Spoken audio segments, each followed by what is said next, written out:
Good morning. Good morning. It's a privilege and honor to be here. Thank you for the warm introduction and the welcome to Martinsville-Henry County. I am a native of Lynchburg, but don't hold that against me. We're all Southern Virginians at heart. I like to say I'm just a country boy at heart. It's a privilege to be here and to be back in this region and serve in my role as the president of the Institute for Advanced Learning and Research. Let me preface my comments first with, I'm the son of two educators, two teachers, lifelong educators in the public school system. My grandfather was a principal in Halifax County before schools integrated. So education is kind of in my blood. It's, in fact, the only thing I wanted to do growing up was not to become a teacher. You know, if I misbehaved at school, my parents knew about it before I got home. You know how karma works. My first job out of college, I taught school for 3 years. That's how it works. But I like to kind of walk when I talk, so that's why I'm using the handheld, so hopefully you all can hear me okay. I do have some slides here that are going to take you through some of the Danville story. In my current role as president of the Institute, we oversee 5 divisions, and I want to make sure that everybody understands that I'm going to be speaking primarily about my former role as economic development, because they were the lead organization on a lot of the redevelopment and the business development efforts. But even in my current role at the Institute, we still have an economic development division. We house our regional economic development entity there, much like Marquis and the Martinsville-Henry County regional organization here at NCI. So I was asked to talk about the Danville story, how the community came together and made progress, particularly in 2 areas, small business and amenities, and to talk about some of the challenges we face. So I think the first thing that we need to be honest about is the challenges that we have are not, they didn't come overnight. They happened over a period of years, I would probably even argue decades. And as such, there won't be a light switch that we can flip that gets us back to a place of ultimate prosperity or where we want to be overnight. In Danville, Pennsylvania County, we looked at literally what is a 40-year rebuilding plan. And we think about it in those terms. And so when we think about all of the things that we've done to advance this, the question I think we ask is, how can we expedite that? If it's going to take us 40 years realistically to rebuild, what types of investments can we make to help maybe shorten that timeline? But we believe that that's a realistic timeline. And so in Danville, Pennsylvania County, we started right around 1999, 2000, and we're probably about 20, maybe 21, 22 years in, about halfway. And I think some of the success that you're seeing today was being paved by people who came even long before I was there. And so I think one of the key messages or takeaways from my talking points will be stay the course, develop a plan, stay the course through cycles of elected change, political change, leadership change. Develop a plan that you're going to stick to and have those who come into those positions buy in and stay the course over a longer period of time. So I'm going to talk a little bit about Danville and the River District. Why the River District? The River District, much like Uptown here in Martinsville, is kind of the center of the city. I like to think of it as our living room. I'm going to tell you a quick story. We had an industry, a major industrial company, who wanted to come in. They wanted to create jobs in Danville, Pennsylvania County. And they wanted to pay salaries that were well above our average prevailing wage. So everybody was excited because we were a finalist for this company. Just so happens that on a weekend, when we didn't even know that the company was coming back, the owner of the company and his wife decided, we're going to drive to Danville on the weekend and see what it's like. They came to Danville on the weekend. Every store was shut down. The windows were boarded up on a lot of them. It was, for all intents and purposes, pretty much dead on the weekend. There was nobody there. The wife looked at the husband and said, there's no way that I'm moving here. We lost that opportunity. As painful as it was to lose that opportunity, it was actually a blessing to kind of hold that mirror up. Because we like to think about our downtown as our living room. And if you invite guests into your living room, That's the first impression that they have of your community. And so we needed to make an impression. So we made, even though we are talking about community revitalization, we're talking about economic development goals and how we achieve better paying jobs and better lifestyles for the people that live in our community, we needed to essentially clean up our living room in order to have a chance at some of the larger prizes that were out there in store for Southern Virginia. So we developed a plan, the River District Redevelopment Plan, Revitalization Plan, right in early 2000s to kind of talk about how we were going to create this new image or the visual that we wanted visitors and potential investors to see. We looked at communities, other communities that we could benchmark against. We went to Greenville, South Carolina. Why Greenville, South Carolina? It was a similar sized city at that time. It was a former textile town. It was a town that had a river running through it. They call it a river, I call it a stream. But they had recently been named the best downtown in the United States by publication. And we thought, how did they go from the same characteristics as a place like Danville in a number of 10 to 20 years, completely transform themselves into the best downtown in the United States? And so we took a bus. Our regional foundation, much like the Harvest Foundation here, funded a trip for community leaders to go to Greenville, a fact-finding mission. Let's see the possible. We talked to everybody from Mayor Knox White to economic developers to business owners to community leaders. How did you do it? Common themes, develop a plan, stay the course, have solid leadership that stays the course through it, and put egos aside, agree to work together, and you can have success. I think it was incredible for our leaders to see the art of the possible and what could happen there. People talk about how BMW was the largest original equipment manufacturer that went into that region and helped transform that region. And so as we're marketing very large sites in Danville, Pennsylvania County, we call it the Southern Virginia mega site at Berry Hill. In Henry County, you all have a very large site as well in Commonwealth Crossing. There are many things. How can an industry come in and help transform a region? Well, in order for us to get that industry, a lot of times we have to do a lot of the other development things, like I said, clean up our living room, make sure we're attractive. So we developed this plan, a company called BBP and Associates we used to help develop our initial plan. The initial plan has gone through a number of iterations. You'll never be able to put together a plan that's going to see 20 years down the road. It's designed to be a guide, but you should certainly not put that plan on the shelf. It should be an active living document that you revisit every month, every quarter, every year. Tweak it, change it, but it's a guide to help you get started. So we did that in 2011. We developed key River District revitalization projects on the private side. We had, I think, 4 projects that were part of phase 1 that we thought we really need to find companies or developers that will come in and redevelop these in our downtown, because these are such signature properties that they are catalysts for other development. Does the region have an industrial development authority? Does Martinsville-Henry County have an industrial development authority? Well, in Danville we do. We have an IDA. Some communities have an EDA or Economic Development Authority. But in the Code of Virginia allows for authorities to have certain, flexibility that maybe government doesn't have. And so our IDA, working with our city council, decided we're going to buy back a lot of properties, such as some of these that are in downtown Danville, because they are owned by either absentee owners who are not invested in community, and they don't have a vested interest in maybe seeing that property be redeveloped as part of a community development plan. Or some of them maybe had been left to children, grandchildren, and they just kind of became derelict structures because of, nobody had really maintained them over years. We actually made a decision to buy some of those. Some of them we actually bought above what was then market value.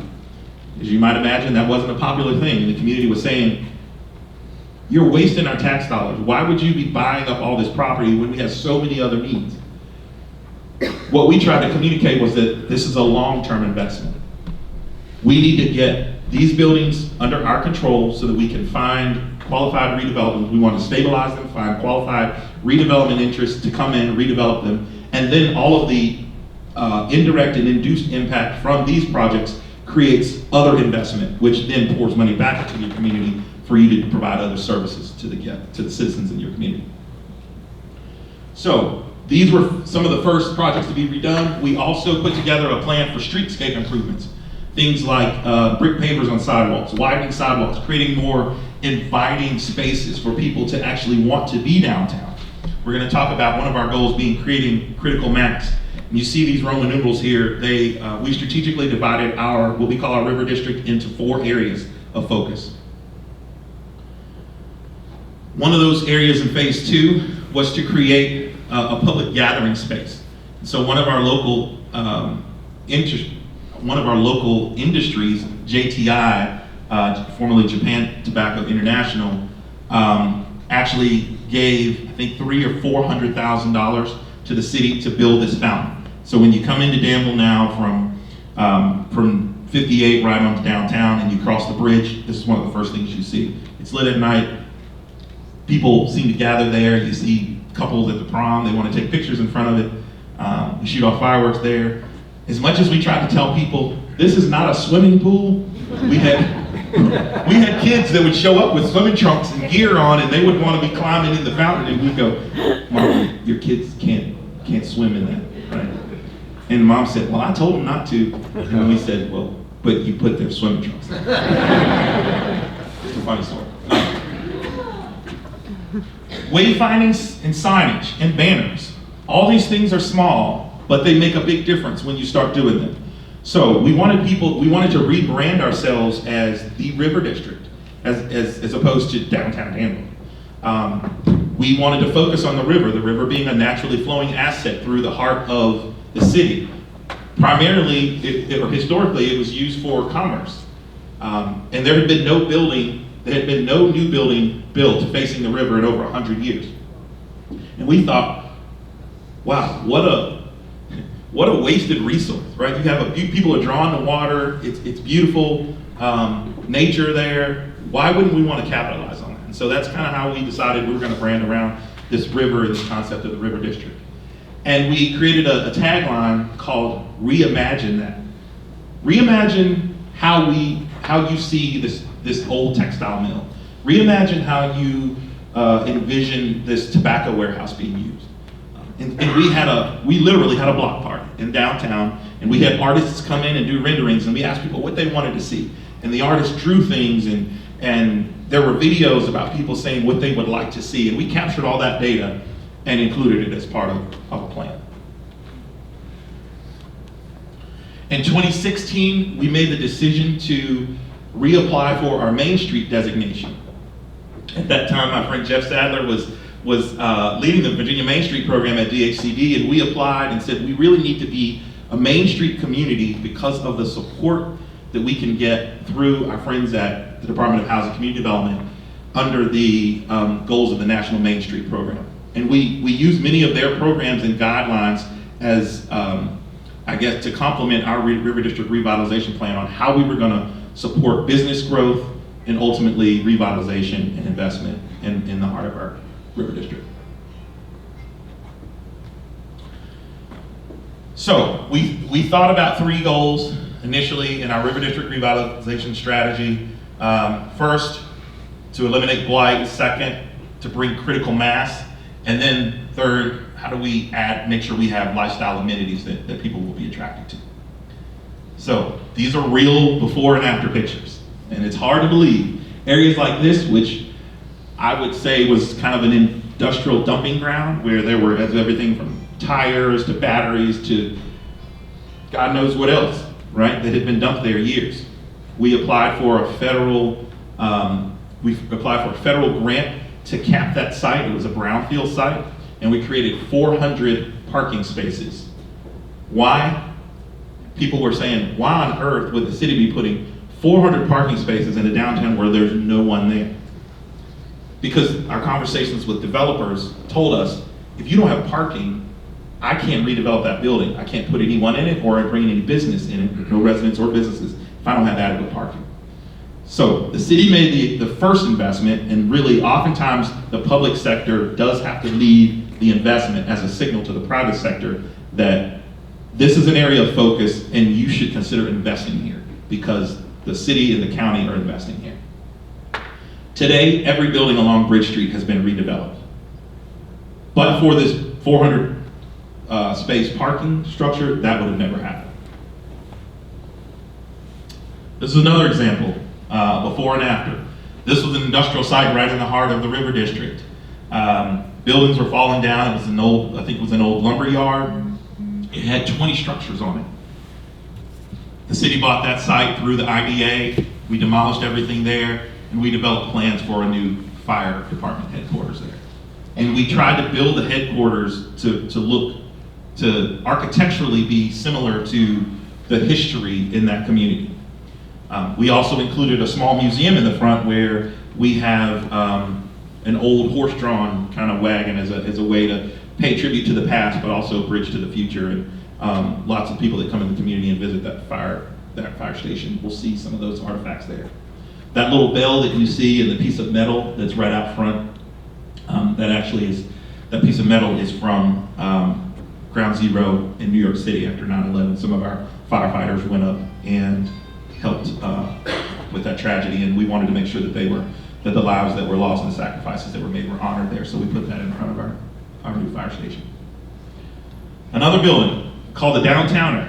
I don't know if anybody remembers this hotel. It was on Main Street. Yes, this building was on Main Street in Danville, and it was, there was lots of questionable activity going on. We asked our foundation for a grant to tear this building down. And I think at that time, Dr. Carl Stauber was the president of the Danville Regional Foundation, and he said, "I thought you'd never ask." And so we gave up the money. We threw a party to tear the building down.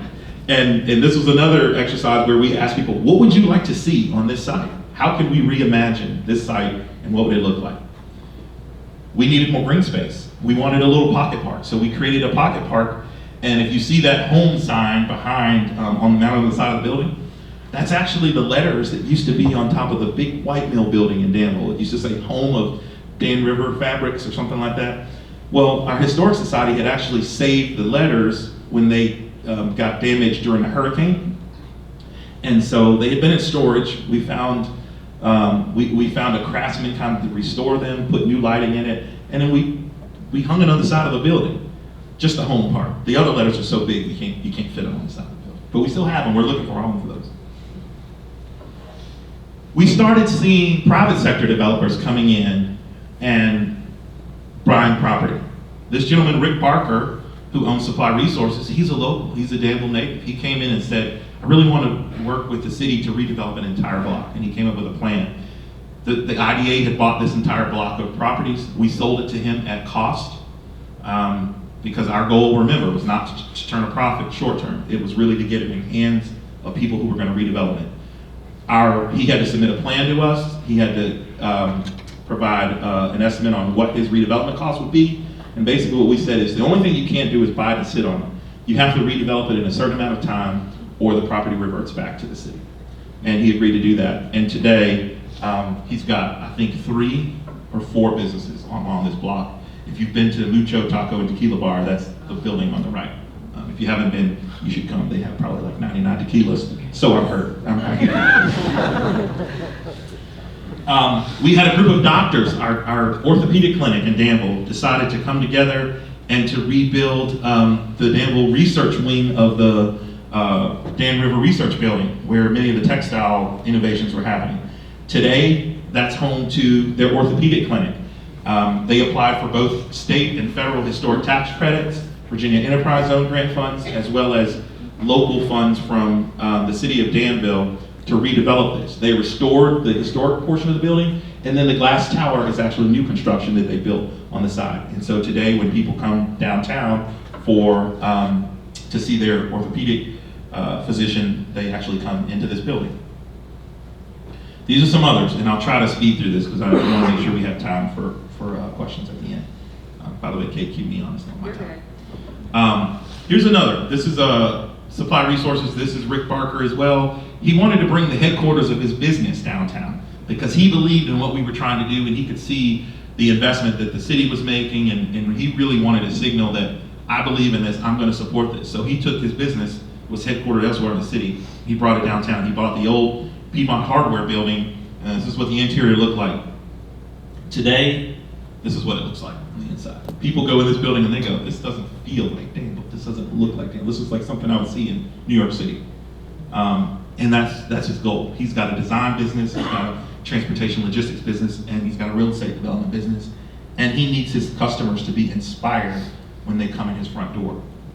So it was important that we also, I think this is something that, I'm going to talk about some of the challenges and be honest with you as well. There will be, everyone won't see the vision from the beginning. There will be people who will be naysayers, who will be critical, who will say this will never work. Some of those same people end up carrying the flag at the front of your parade when you have success. Okay? And that's okay.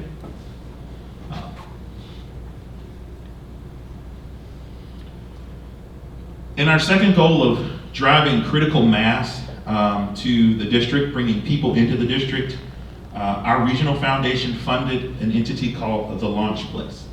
They provided a $10 million grant to start an entrepreneurial endeavor focused on high-growth technology entrepreneurs, on recruiting and developing high-growth technology entrepreneurs. Ava Doss is the president and CEO of this entity. They've been there now for over 10 years, I believe. And you'll see some of the companies here that they've invested in.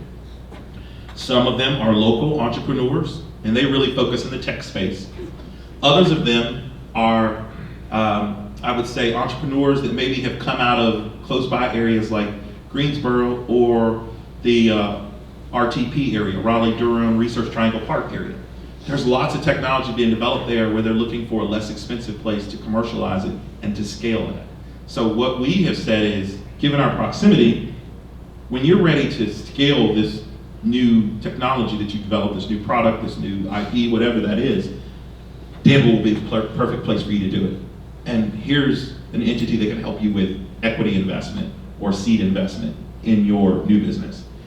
And as one of the agreements that they have to do is they have to put a certain number of people in the community. They may not move all of their people there, but it's a start. And what we started seeing happen was it started changing the demographic of who was in our downtown. All of a sudden, you saw a lot more young people in our downtown. A lot more people who were maybe going to the taco and tequila bar or going to the local restaurant. It created some vibrancy and some energy. And that was all very purposeful, intentional. Avery University, our local hometown university, decided they wanted to put their nursing school in our River District. So they put it in a building on Main Street. This building was formerly the head of Dibble Brothers Tobacco. The IDA once again bought the building and sold it to Avery, and Avery put their nursing school there, and the regional foundation is on the first floor of that same building. We wanted to increase residents into downtown. We knew that we needed the people to live in the district if we were ever going to have evening and weekend traffic, right? Everybody comes into downtown, works Monday through Friday, 8 to 5, and then who's there in the evenings? And so we really got aggressive with recruiting some residential developers who had experience developing historic buildings that had familiarity with both state and federal historic tax credits, who had familiarity with programs like new market tax credits. We needed people that were subject matter experts on how to do this. We leveraged our partnership with the state. We went to other communities and said, who's developing in your communities? And can we invite them down and give them a tour and tell them what's going on in Danville? And so that was very intentional as well. And we still have lots of buildings. I won't say lots. We have many fewer than we did, but we still have a few buildings in downtown that need to be redeveloped. This is an example of a federal historic loss. This was on Main Street. There were bricks falling off the building at one point in time when people were walking by, and they had to kind of cover themselves and make sure they didn't get hit by falling debris. In 2011-12, this was a $2 million project, 13 market rate apartments and 2 commercial spaces. This was the first major, I would say, of scale, large residential redevelopment project called Pemberton Lofts. It was done in 2 phases. And we had 2 developers out of Richmond who were, at that time, I think they were in their late 30s, early 40s, and it was like, who are these 2 kids that are gonna come in here? And really, they're gonna invest millions of dollars in downtown Danville when no one's doing this. Ross Bickenshire, Garrett Shiflett, they're on like their 8th or 9th project today in the River District. This is what the interior, you see some photos of the interior and exterior of the property today. And they're over, I think this ended up being a $13 million project, 3 commercial spaces, 3,000 square feet of a commercial space.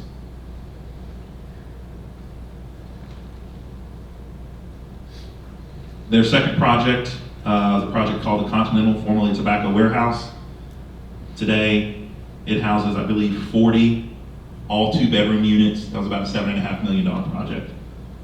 This is also the building adjacent to where a brewery is now, and we had a coffee shop that opened there called Brewed Awakening years ago.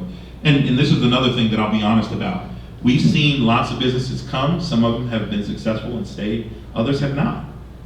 And that's okay. We know that all businesses won't be successful. Some of them, it wasn't the right time. Some of them, they didn't have the right plan or the right owner. Some of it maybe not been the right concept. So setting the expectation that just because we build it and people start coming and somebody might invest and somebody may not be successful, there are lessons to be learned in that. One of my economic development colleagues used to say, the difference between the economic or the entrepreneurship environment on the West Coast and the entrepreneurship environment on the East Coast is when somebody in California fails their business, they go out and have a drink and celebrate and talk about what their next idea is going to be. On the East Coast, it's on the front news of the paper, everybody's talking about it in church, at the grocery store, and it's such a tragedy, and there was a waste of tax dollars. It's just a different mindset, right? Like, those of us, and those of you who are in the room who are entrepreneurs, business owners, you know how hard it is. And people like, I'm trying to think, who's our favorite, the owner of the Dallas Mavericks, I can't think, Mark Cuban, right? If you've ever watched Mark, he'll talk about the businesses that he had that were unsuccessful. Senator Mark Warner, similarly, will talk about the businesses he had that weren't successful before he became a successful businessman. So I just think it's, keep that perspective as you're working with entrepreneurs and small business. The shot on your left there, the old Wise Hundley building, I don't know if you all have any buildings look like this, but somebody thought it was a good idea to take beautiful brick buildings and cover them up with metal. And so this was the building right on Main Street. And it was kind of like, once we peeled back that metal, you saw actually this brick facade and all these windows, and you were going, why on earth would anybody have ever done that? A developer named Eric Wishnev, we worked with him and Blair Construction to come in and redo this project. It's a beautiful building. You see what that looks like. Man, I can't tell you what this does for the psyche of people in the community, visitors in the community, to come in and see these spaces. It's truly amazing. And I think this was about a $1.8 million investment, 3 commercial spaces, 14 residential units. All right, lifestyle amenities. Let's talk a little bit about lifestyle amenities. Well, people, when they come into a downtown area, they generally want to park, they want to be able to walk, they want to be able to have indoor, outdoor, dining, activities, etc. So we had to be intentional about recruiting some amenities, restaurants included, spaces where people felt comfortable just being, right? Like without a plan. The idea was that we want people to come to the River District and decide, I want to have dinner in the River District tonight. And then once they get there, they can walk around and figure out where exactly they want to go. And so we actually provided River District grants to businesses to start. We forecasted what the tax revenue was going to be by way of meals tax and sales tax for like a 5 or 7 year period. And then we looked at their investment in terms of equipment, furniture, fixture equipment. We knew what that meant in terms of tax revenue over that period of time. We estimated what that was going to be. We brought it back to present value, and we gave them a grant and said, we're going to give you a grant to invest in your business on the front end. You have to agree to stay here for 7 years. And we took risk. That was a risk because some of those businesses didn't make it, right? And then we had to either try to recoup our money through what was left of the business or selling equipment or whatnot. And some of them we actually lost money on. That's just the honest reality. But far more we actually were successful with. And many of them are still here today. Me's Burgers and Brews is one of those. Retail. And I'm going to talk a little bit about this in the context of our River District Association. They are a Virginia Main Street organization. They've done a nice job with really helping entrepreneurs learn how to start a business, recruiting and helping fuel some of our retail spaces. I'm going to talk about the Dream Launch Boot Camp a little bit later, because many of those people who've gone through that Dream Launch Boot Camp, which is kind of a how do you start a business from A to Z, many of those graduates are now located in our River District. Our Danville Science Center is downtown. We are part of the Virginia Science Network, and so some of the displays and artifacts that are in our Science Museum are on rotation around Virginia. They did a major renovation as well, added a digital dome where, I won't say this around them, but it's similar to an IMAX if you've ever been to an IMAX. If you haven't been there, it's really incredible educational programming for young people. We wanted to make sure our school students had an opportunity to come through there, and so they do an amazing job at the Danville Science Center. Public investment had to be made in trails. We have now about 11 or 12 trails, miles of Riverwalk trail. We have about 35 miles of mountain biking trail. This was important because people want to be outdoors more so than they ever did before. And so there was investment made. We leveraged some state dollars, some Virginia transportation dollars, and some federal dollars to redo these trails.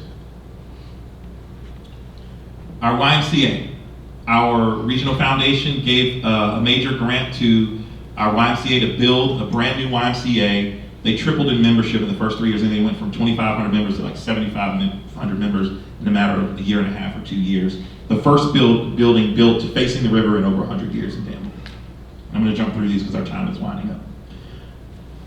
We encourage everything from 5K runs to heart walks to Christmas parade to farmers market, any activity that we wanted to see happen. We encourage people to do in the River District to create that sense of vibrancy and critical mass.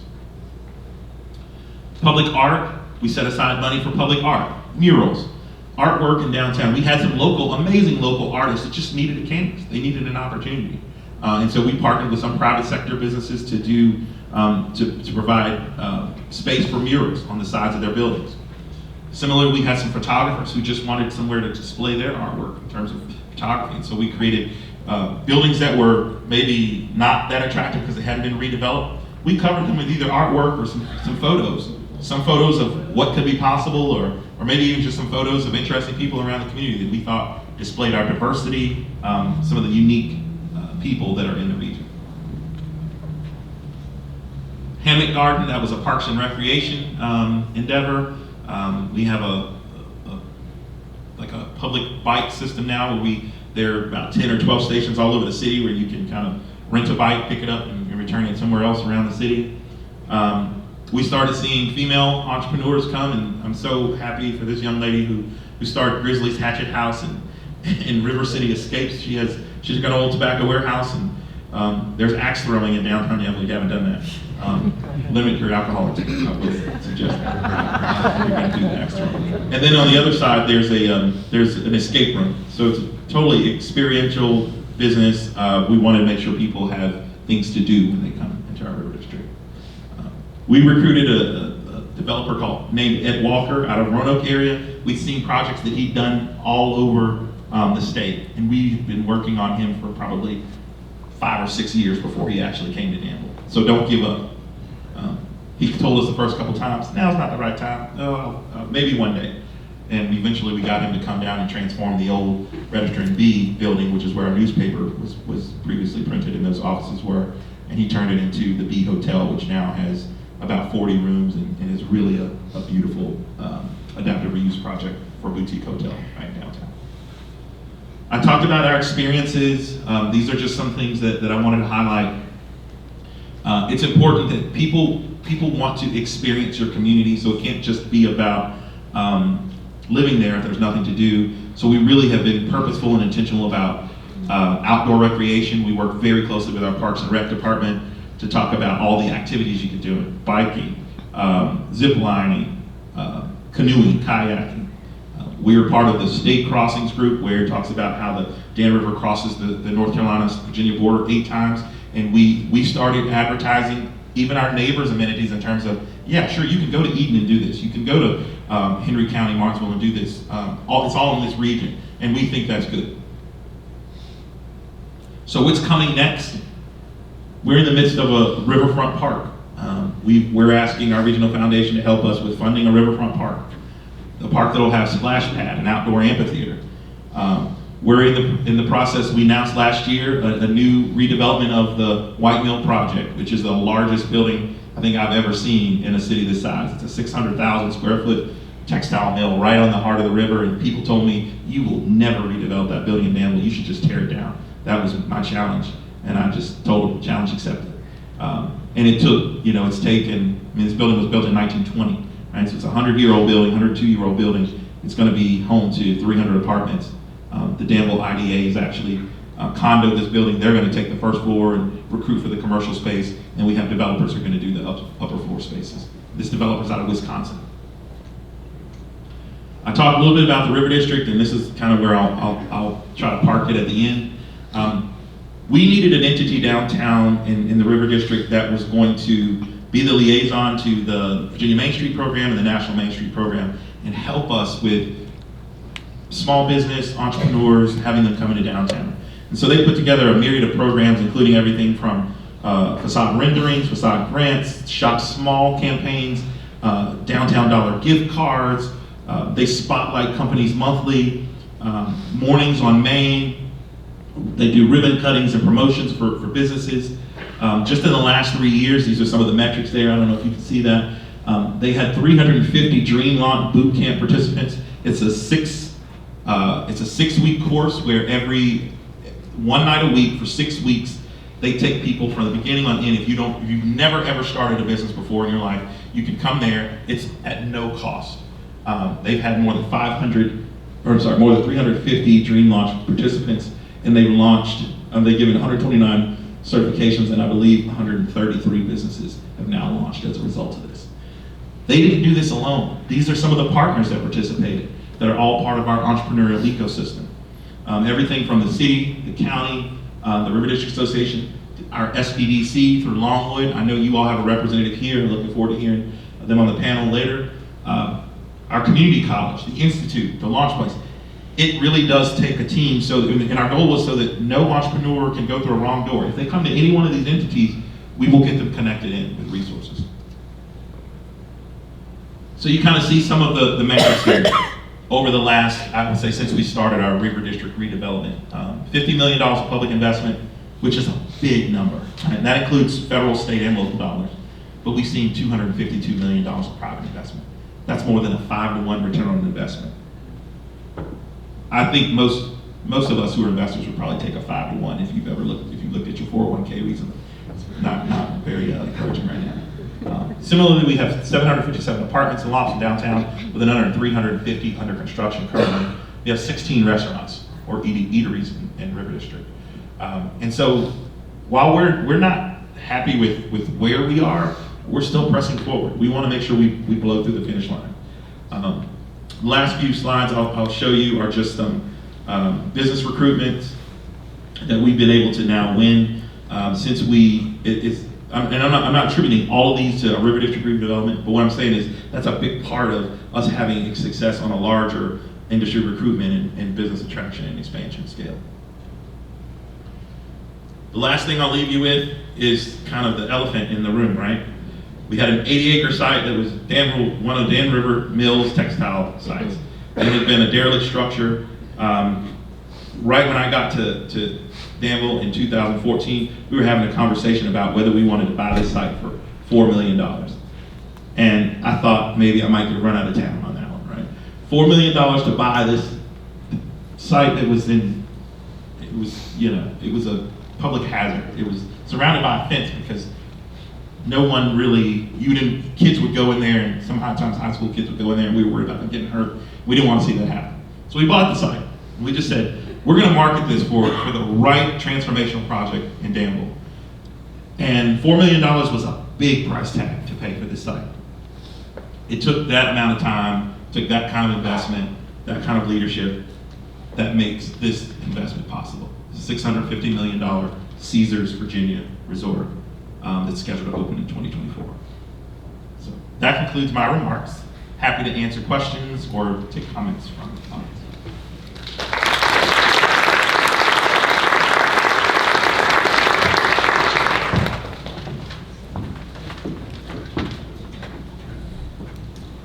Thank you, Telly, and we'll Hall. I'm now the interim director of the Uptown Partnership. Can you specifically talk about the importance of the Main Street designation, what it brought you, and maybe also what it, if you hadn't gotten it, what it may have cost you? So let me preface my comments, Tim, with, it's a great question. Let me preface my comments with, I am not the Main Street organizational head, but what it did do was it opened up consultation with the Virginia Main Street program, which is under DHCD. Some of the ideas, I mean, they provide everything from guidance on how you should approach redevelopment, resources that are out there through the National Main Street program, helps you really get organized. They talk about the importance of community space, gathering people, input, public sector and private sector engagement and collaboration. I mean, sometimes there are grant dollars available through the Virginia Main Street program to do planning, or they might do partnerships, say like with, there's a partnership they have with VEDP now for environmental assessments for properties that are, you know, different, that they may have had like a dry cleaner on it, right? Well, nobody thinks about a dry cleaner being a brownfield, but technically because of some of the chemicals they use, they are. Well, there's money out there to do the assessment and sometimes even rehabilitation and things like that. So it's hard to put a value on the expertise that you gain by being a Main Street community, but I would wholeheartedly recommend, if this community is not a Virginia Main Street community, consider applying for one. I just think you're going to need advocates, you're going to need institutional knowledge and expertise on your team to approach this. These are major hurdles that you have to get over in order to have a successful redevelopment and Main Street program. And you're going to need a team of people. So it's something that doesn't really cost you anything but the time, energy, and effort to write the application and maybe a visit to a couple of General Assembly members to make sure that you get support for that. I think it's well worth the investment of time, energy, and effort to become a Main Street thing.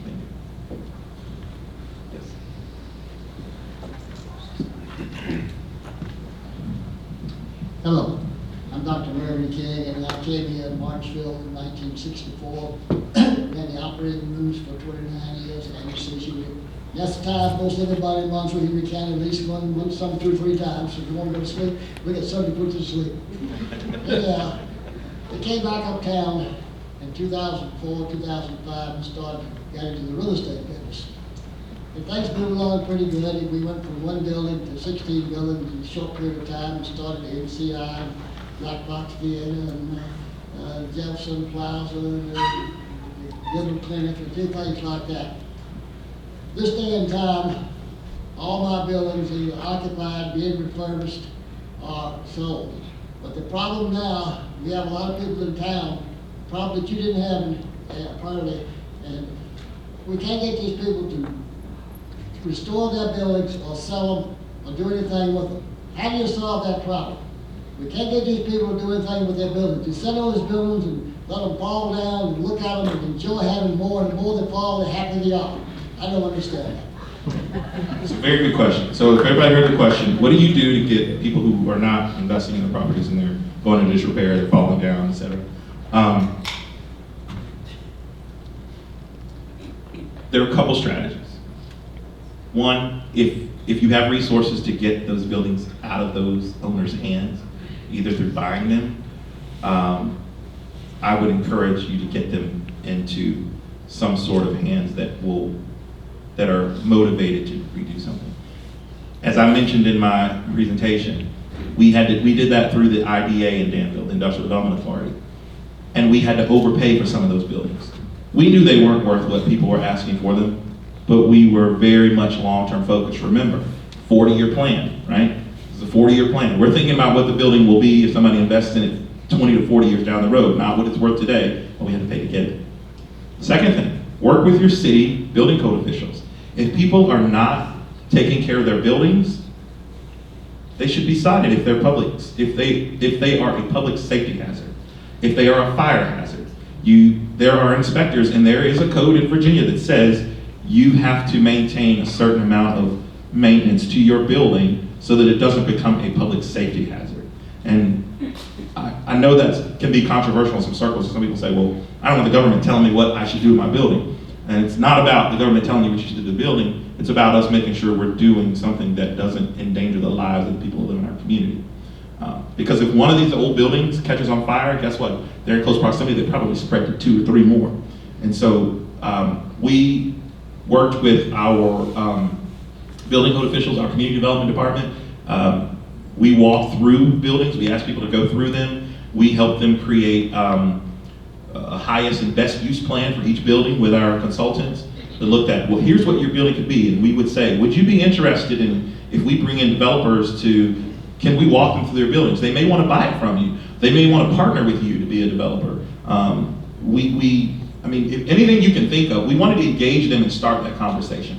What's your long-term goal in terms of this building? Are you in it for just financial gain where you want to sell it? Are you interested in possibly redeveloping it? I can't think of the name of it, there's an entity out of Durham, North Carolina, where they actually came in and held a beginning developers workshop. We had over 100 people attend because they wanted to learn, how do I become a developer? I'll find that resource and I'll make sure I share it with you. But they'll come in and do a workshop with you, and they'll teach you how to create a pro forma, they'll talk to you about financing, they'll talk to you about development, what's a reasonable return on investment, and then they'll work with developers one-on-one on how do you bring those projects to fruition. We had a number of local people who didn't really have development experience go through that class and kind of start to learn how to do that. So I don't know if there's one specific thing you can do, but I would say probably a couple different strategies on how you work with those. My name is Dean Johnston. I'm representing Move to Martinsville. My question is, in Danville, as much as we saw the statistics of Martinsville and Henry County, we're small and becoming smaller. But clearly your vision is regional, to take advantage, as you said, of the Raleigh-Durham or of the Triad. Those numbers were much larger. How did you change that mindset from a small community that was going down to a regional star? Dean, that's a really good question. It's still a challenge today. There are some people who just see what's going on in their neighborhood or their city or their ward or their district. We try to, as much as we can, we try to use influencers in our community. Sometimes they're business leaders, sometimes they're retirees who are just well respected in the community, sometimes they're elected leaders. We try to give them talking points as well to help them create the message. We might ask a company, tell me where your customers are coming from, right? If I have a local coffee shop on Main Street and you say, give them a platform, tell me where your customers are coming from. I guarantee you, customers that are coming into Uptown Martinsville are coming from those same areas that you mentioned, and you don't even realize in your backyard. And so when you start allowing business owners to tell that story about, here's the impact that we're having, and here are people from outside our community that are coming in, it only makes sense that we start thinking more regionally. In Danville, Pennsylvania County, we created a regional industrial facility authority, which helped. What that is it's an agreement between the city and the county to share tax revenue and costs on the development of industrial parks. Because we recognize that the city had no more land, the county had an abundance of land. The city had some resources that the county didn't have in terms of its own utilities, and the density of population generated some additional taxes that the county didn't have.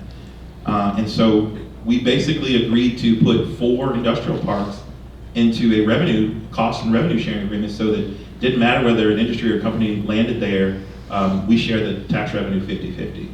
That took a lot of the competitive nature of the city-county dynamic out of it. And how did that happen? That happened before I got to Danville. We had a very strong-willed city manager at that time who went and sat down in front of the county administrator and said, we are going to make this happen because this is what's best for our region long-term. So I think you do have to have a champion, whether that's an elected official, whether that's somebody who sits in the city manager or county administrator seat. You have to have people that are willing to lead their boards, their elected leadership, into making some of these best decisions.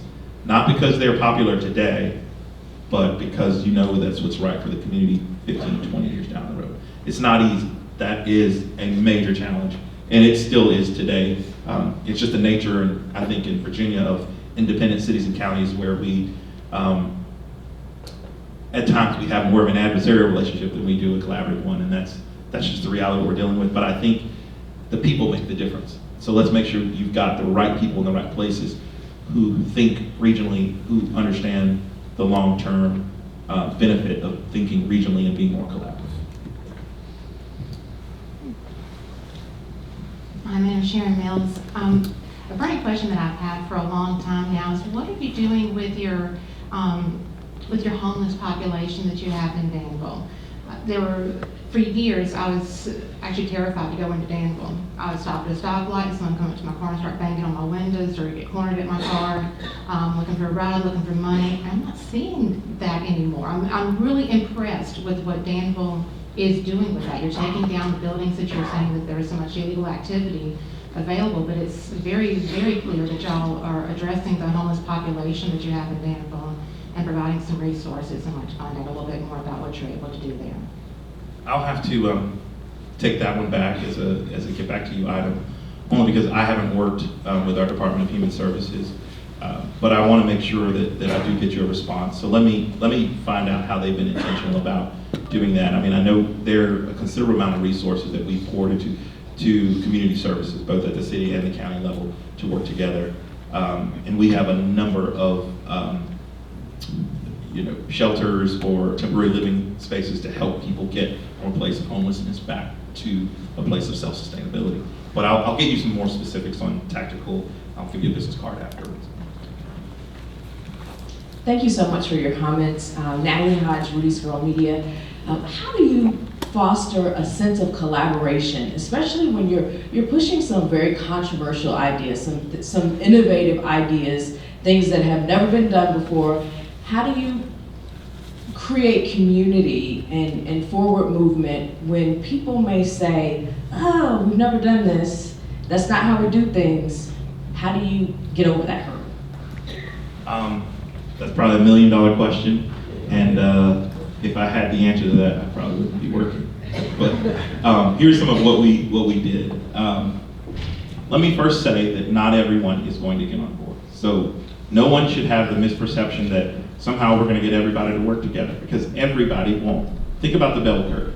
You're going to have a percentage of people on this end who, come hell or high water, they're never going to work with you, right? And they're just a curmudgeon, resident curmudgeon, right? And then you have some people probably on the other end who want to do everything all day, regional all day.